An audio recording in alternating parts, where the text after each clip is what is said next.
Au cœur de nombreux débats ces derniers temps à la suite de ces gros mercatos, Chelsea est sans doute l'un des clubs à observer cette saison. Un club qui, de par son nouveau projet, pique la curiosité, et je me suis donc penché sur leur début de saison très intéressant parce qu'ils sont vraiment mal payés quand on regarde en détail les statistiques avancées de l'équipe.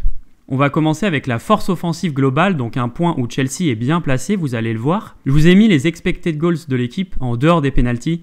Donc si vous voulez, c'est un indicateur statistique en fonction du volume et de la qualité des situations de frappe de l'équipe. Ils sont 5e de Première Ligue. En revanche, l'équipe a créé moins de dangers sur les coups de pied arrêtés car ils sont 11e. Quand on s'intéresse aux grosses occasions de but, l'équipe est sur la 2e marche du podium, devant City, United, Liverpool ou même Newcastle, c'est fort. Une grosse occasion de but, selon la définition de l'organisme statistique, c'est en gros le nombre de fois où l'équipe a eu une situation claire et plutôt simple de marquer, en face à face avec le gardien ou quand il n'y a plus qu'à la pousser au fond du pied ou de la tête. Enfin, ça permet de mesurer à quel point l'équipe arrive à trouver la solution offensivement. Donc voilà, ça c'est top. En revanche, un gros point noir, et c'est quelque chose qu'on a pu observer, l'équipe est première en grosses occasions manquées. Sur ces 14 grosses occasions, l'équipe en a manqué 11, c'est terrible. Vous pouvez d'ailleurs jeter un coup d'œil à Everton également, c'est catastrophique en termes de finition. Comme vous pouvez le voir sur ces visuels que j'ai postés sur mon compte Twitter, n'hésitez pas à me rejoindre dessus, Chelsea est plus globalement la 2e équipe ayant manqué le plus de grosses occasions.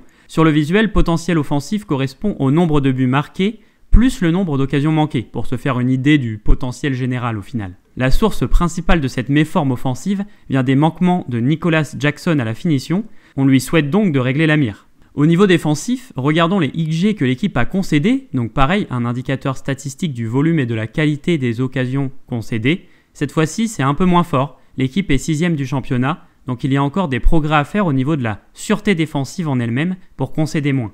En revanche, au niveau du pressing, on est clairement sur la référence en Première Ligue. L'équipe est celle qui a la plus grosse intensité de contre-pressing. Cela signifie que c'est l'équipe qui réalise le plus d'actions défensives dans les 6 secondes d'une perte de balle dans le camp adverse. La patte Pochettino finalement.